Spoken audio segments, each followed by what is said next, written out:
But let me ask a question, Scott. So has this been widely embraced, the mission part of growth groups?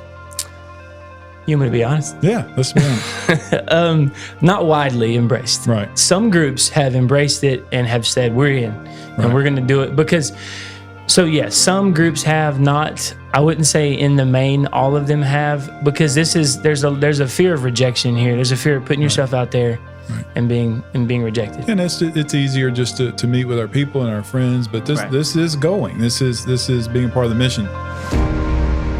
Welcome to the podcast Distinct People, Distinct Time, where we have a conversation about congregational life in the 21st century.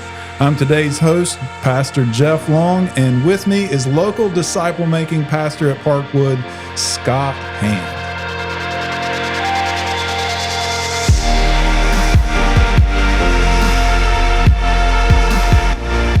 Scott, thanks for joining me again to continue to discuss growth groups. It's been a very fruitful conversation.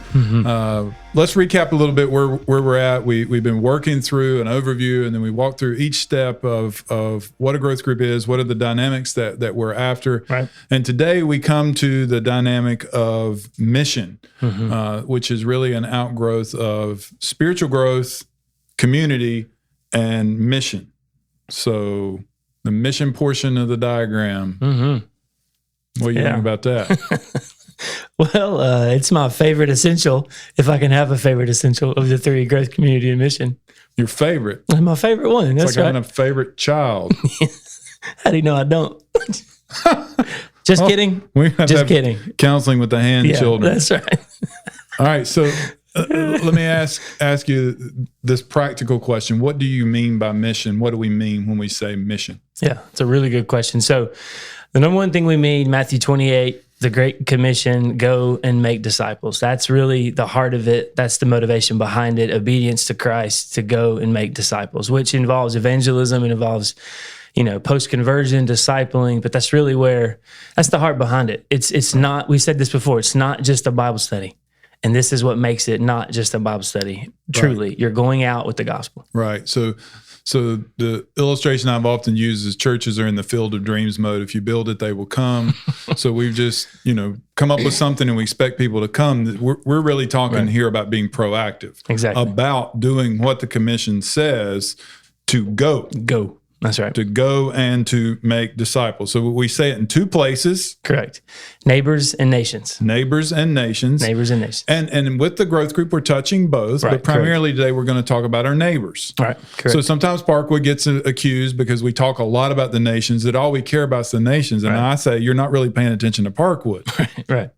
Yeah. We care deeply about our neighbors, and everything that we do is thinking about it. So how did you come to develop this, what we call community engagement strategy, this missional strategy for growth group? How did this come about? Yeah, so primarily from three ways. Number one, just being here, growing up at Parkwood. Parkwood DNA, Parkwood culture is a sending culture. It's a discipling culture.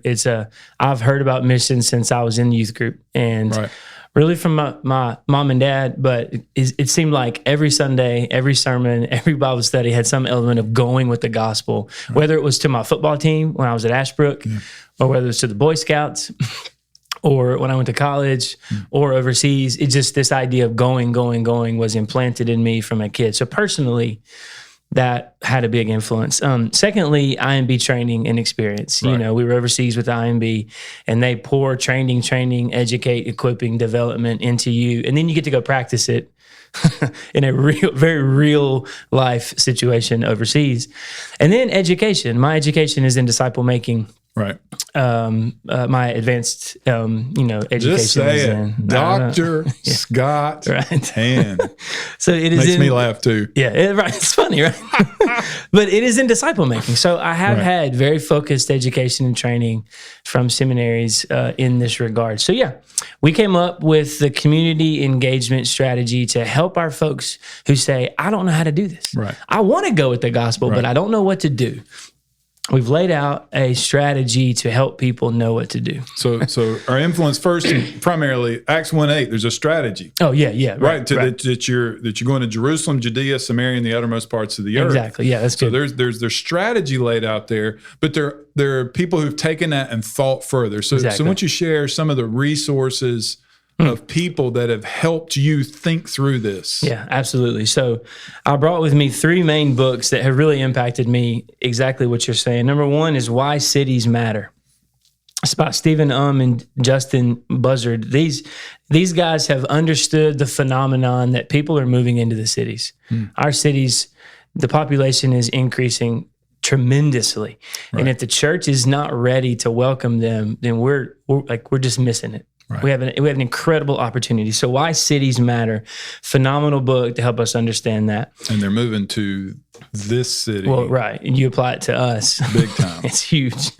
Second book is Next Door as It Is in Heaven, kind of a neat title, by Lance Ford and Brad Briscoe, living out God's kingdom in your neighborhood. So there is an asterisk to this book that I have to say. It's not so much gospel sharing as it is just loving your neighbor, discovering needs and being Christ to your neighbor, loving them. And this idea that 50 years ago, everybody in the neighborhood knew each other. Right. Now, true. That's not true. We're isolated even in neighborhoods. So, but phenomenally challenging book in regards to that. And then probably the most influential book for me, and you can see how much I've worn it out, On the Block by Doug Logan, Developing a Biblical Picture for Missional Engagement. I want to read something from this if I can. So he's explaining that we must look to God as our example for missional engagement, which I think is phenomenal. He says, missions began in Genesis 3 when Adam and Eve disobeyed God. He begins there. He says, at this very moment in history, Adam is in need of a redeemer. And in this passage, God is the one who reaches out to Adam. God is the first apostle sent of his own initiation to save his people. God is the first missionary who stepped into man's problems to offer his peace and presence. Then he says, based on God's example to us, our missional engagement must be an active, intentional engagement with the world. This is what God did in the garden, and it's what we must do in our cities. Yeah. So it's just incredibly compelling. And another thing, I won't take time to read this part, but he doesn't separate mission from the church. Right. He says, if you're a rogue missionary or a rogue evangelist out there, you're setting yourself up for spiritual immaturity because you're not in an opportunity where you can be discipled and be in true gospel-centered community. But if you're a church that doesn't focus on mission or doesn't do mission, you're not being a biblically obedient church. So you can't make this false dichotomy between mission and church. It's just, if anybody needs a resource on missional engagement in and through the local church, it's phenomenal. And what I appreciate about Logan is he didn't go out to the suburbs where everybody was flocking to.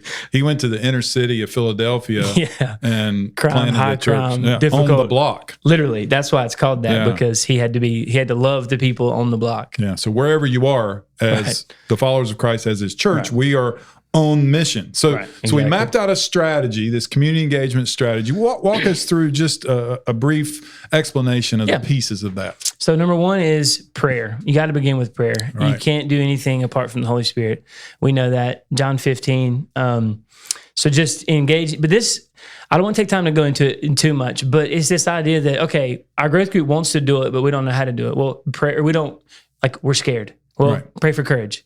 Like, pray for your growth group, but also pray for your neighbors, pray for your community, pray for God to work. I mean, then as you develop the strategy, you're continuing to pray for all the other points. So, but you got to begin with prayer. And I have found very practically, it helps if you have someone that leads this charge, someone that's a prayer warrior in the group that holds each other accountable to pray and to reminds people to pray and makes a prayer list or whatever. If you have that, it's much more effective. Number 2, this is also incredibly practical. It is to discover. We just have the word discover, but what we mean here is discover your neighborhood.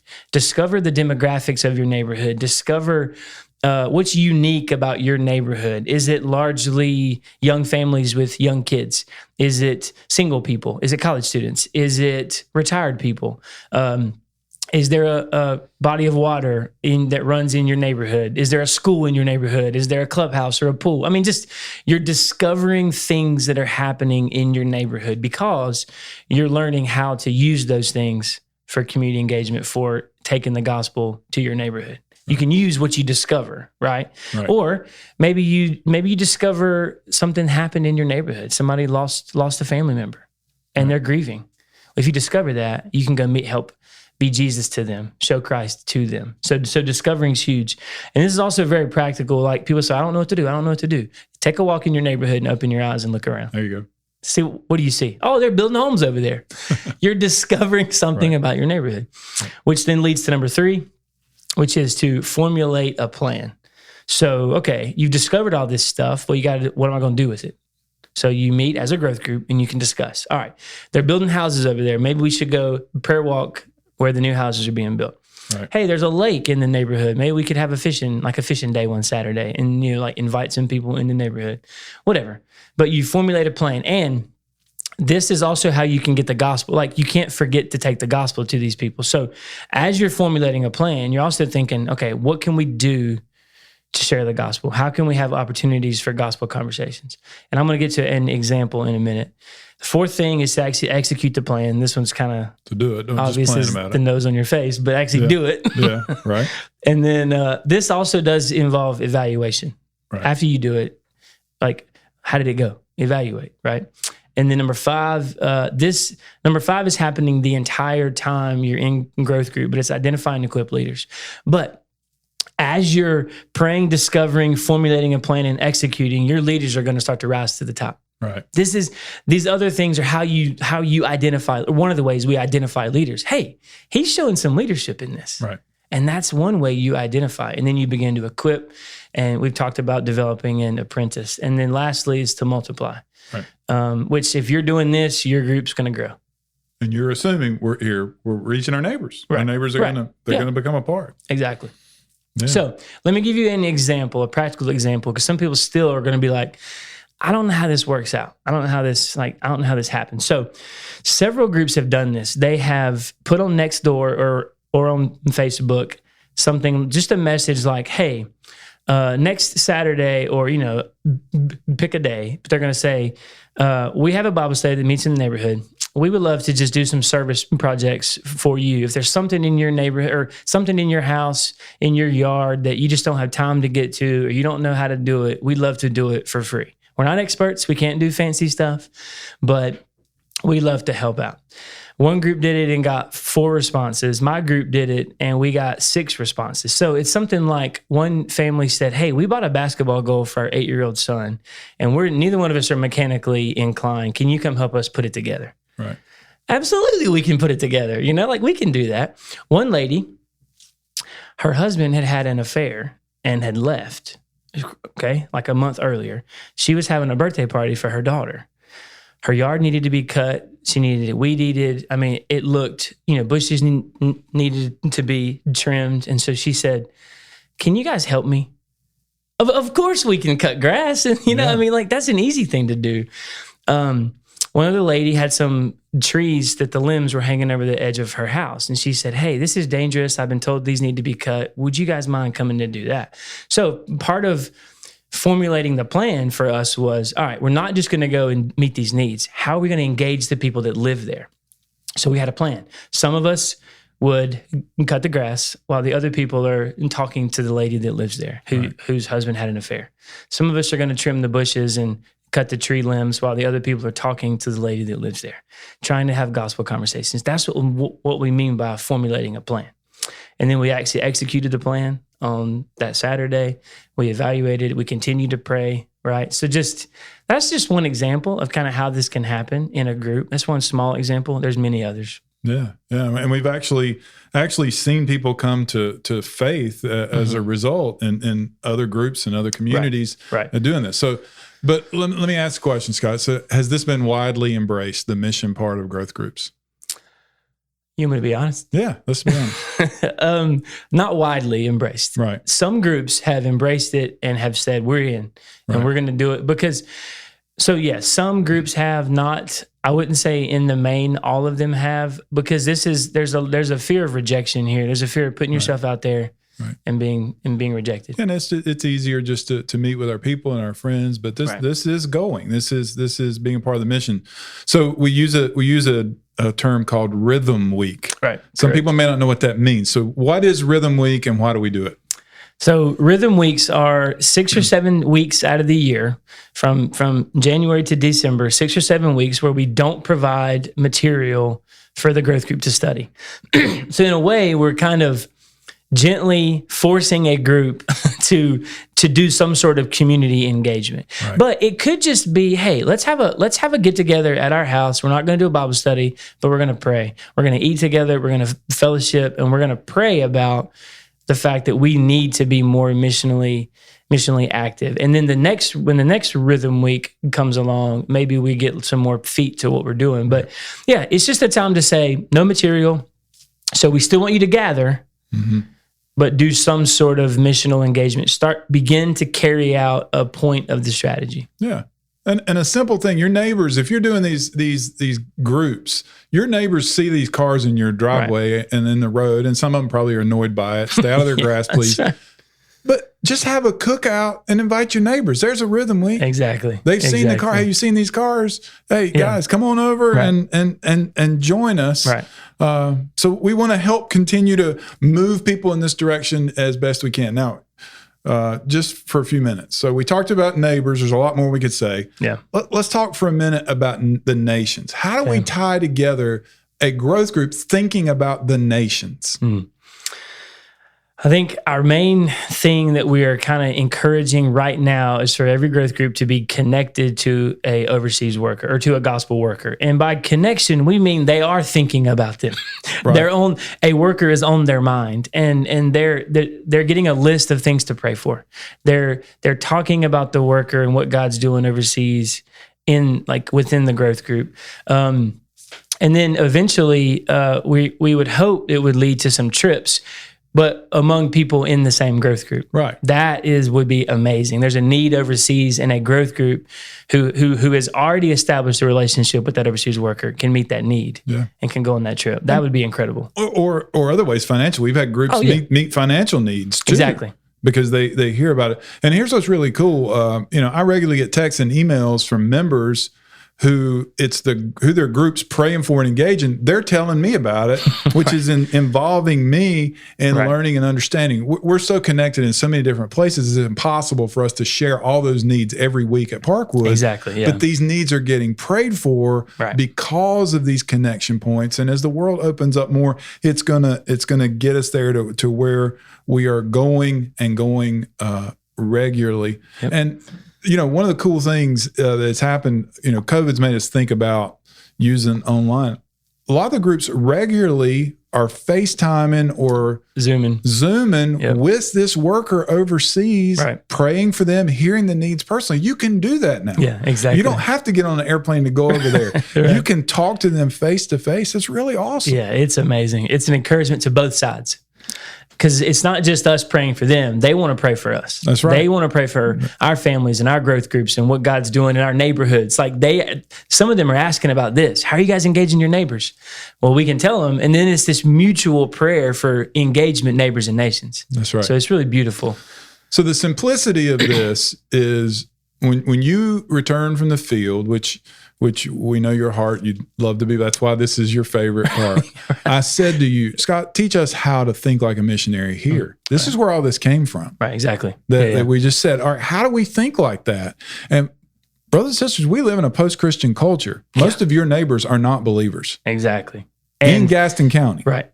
I mean, we invited kids to VBS 2 years ago, and some of them were like, what's VBS? Yeah. They don't even, Vacation Bible School? I've never heard of it. So one of the neighborhoods that touch Parkwood, one of the fastest growing religions is not evangelical Christianity. And it's because people have moved here. It's not because they were reached. Right. It's just, it's a different community than those of us who have been here a long time. You grew up here. Right. It's a different community, and the opportunity for us to be on mission exists. And when we go on mission, it's going to lead to multiplication, which that gets a little uncomfortable, right? Multiplying groups. So we're going to spend a whole episode talking about multiplication, practically what that means and what that looks like. And I look forward to continuing this discussion. I'm excited. That'll be a good one. All right. Thank you. This has been an episode of Distinct People, Distinct Time, a ministry of Parkwood Baptist Church, where we exist to glorify God by laboring together for the growth of all believers while going with the gospel to all peoples. You can learn more about Parkwood by going to parkwoodonline.org, and you can find resources like this one from the church by going to parkwoodresources.org.